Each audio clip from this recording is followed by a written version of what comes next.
But I think the thing is that people just don't like. There's two things that people don't like.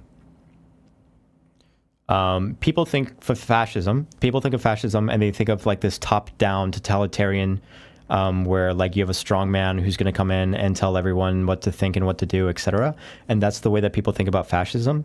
But fascism is very, very plastic and is absolutely listening to the desires, insecurities of the people, etc. And there is this sort of symbiotic relationship that's happening there that you don't really, that it's really, really hard to understand as just simply like this top-down approach. I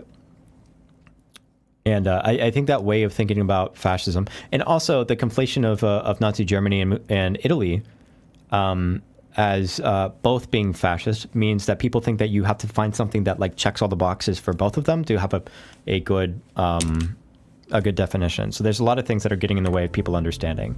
But what you're actually looking at is a particular kind of social phenomena that emerges out of society based on particular kinds of conditions.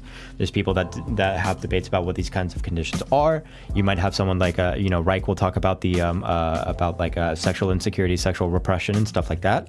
The insecurity that's aligned with things like wanting to maintain a control over.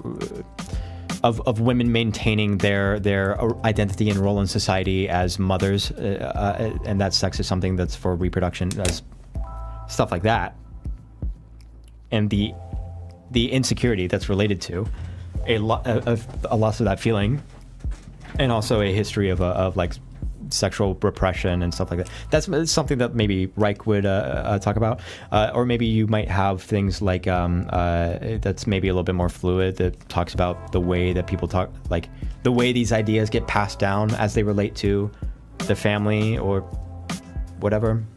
It's complicated, but what we do know about it is we do know that this is an emergent phenomena. It's not something that just like, if Trump wasn't there, the people would still be demanding Trump, right? If Trump wasn't there, people would still be demanding Trump. If you killed baby Hitler, people would still be like, those conditions still exist, and you would still have a situation that emerges out of this if everything else remains the same. So yeah. Yes, people think fascism is that. I think they feel it sounds like a scary word when you say fascism. What people use when they talk about fascism, they lean into the like moral value of it, without really knowing much about it. So like when people call Donald Trump a fascist, they don't know how right they are. And it is very serious. But then if you were to ask them why he's a fascist, they would say, oh, he says he wants to be a dictator and that he quotes Hitler. It's like, well, that certainly doesn't help. But yeah.